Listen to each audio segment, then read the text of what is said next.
So we've got these elections coming up here. Now, the time of me recording this and me doing this stream, the polls have not yet closed, but there are a couple of really interesting storylines that I do want to follow. First of all, in Virginia, we've got the Attorney General race. That poll closes at 7 p.m. We actually might be live long enough for me to react to the results of that election. But we've got the race between Jones and Mieres. I don't know. Jay Jones, he's the guy who has the scandal of him sending text messages saying that he wants the family of a political opponent of his to be killed, and I believe their children as well. So that's a huge scandal. Now, the interesting thing about Jay Jones's thing is, I know there are polls coming out saying people didn't like it, but I think that he still has a fair amount of votes as far as the polls are concerned. I'm really interested to see if Jay Jones is going to win this race, because if Jay Jones wins, it kind of shows that, partisanship is extremely powerful. I think of all the things you could do that would disqualify you from public office, saying that you want your political enemies to be murdered, and specifically murdered, not like, oh, I want this person brought up on charges, things like that, or even like, oh, if this person died through the cartel, they'd be getting what they were asked for with the government policies. No, it's literally just like, I want these people, their family members, to be killed, so that then they would finally move on public policy, which is literally what Jay Jones was saying in his text messages.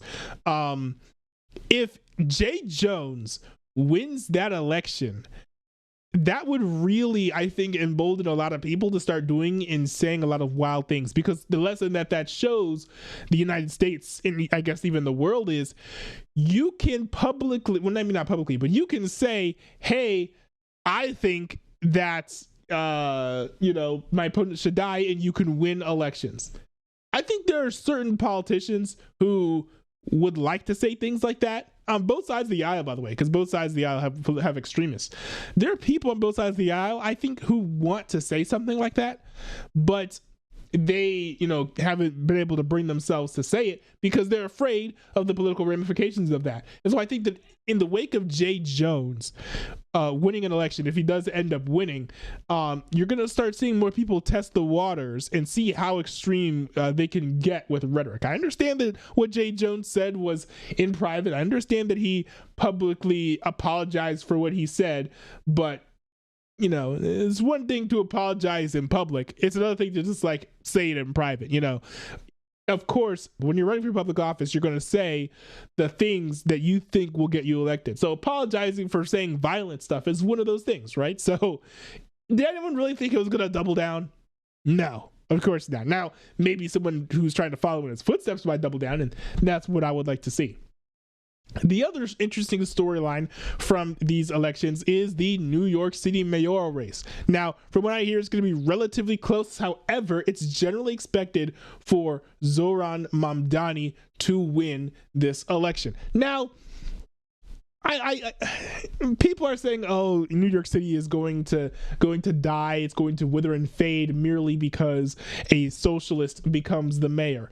I don't think that socialist destruction can happen overnight. I also don't think that Mamdani has the power to do everything that he wants to do, which would actually harm New York City. So in that respect, I'm actually not super afraid or worried about the future of New York City. Certain aspects of the city, of course, would go into decline, but this is not an Avengers level threat, in my opinion.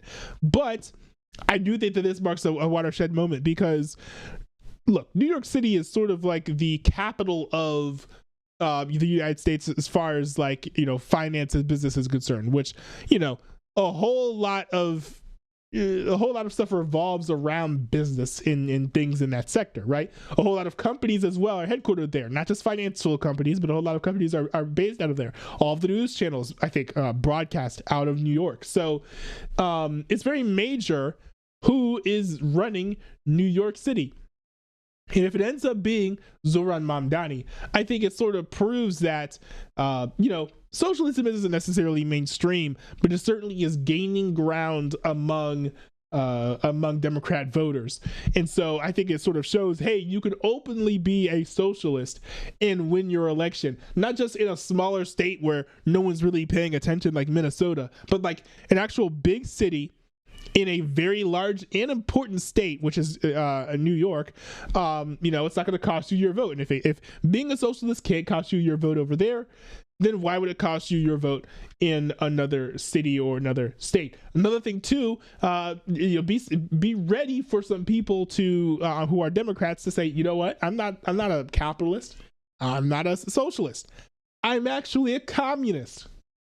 It'd be really interesting to see if we start seeing Democrats saying that as well. Although I would not expect that to happen overnight, because I think it's technically illegal still for you to have like a communist party in the United States or whatever, which, as much as I oppose communism, that rule should be overturned. You guys know me, I'm a huge fan of the First Amendment, and I think that rules saying, oh, you can't be a communist and run for president, sort of run counter to that.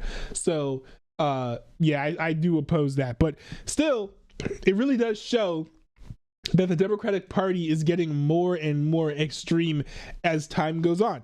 Now, I know that people are hopeful, saying, oh, Mayor Mamdani will be able to fix all of our problems and make everything free. I don't think so. I don't know that that's what's exactly going to happen, but we will see.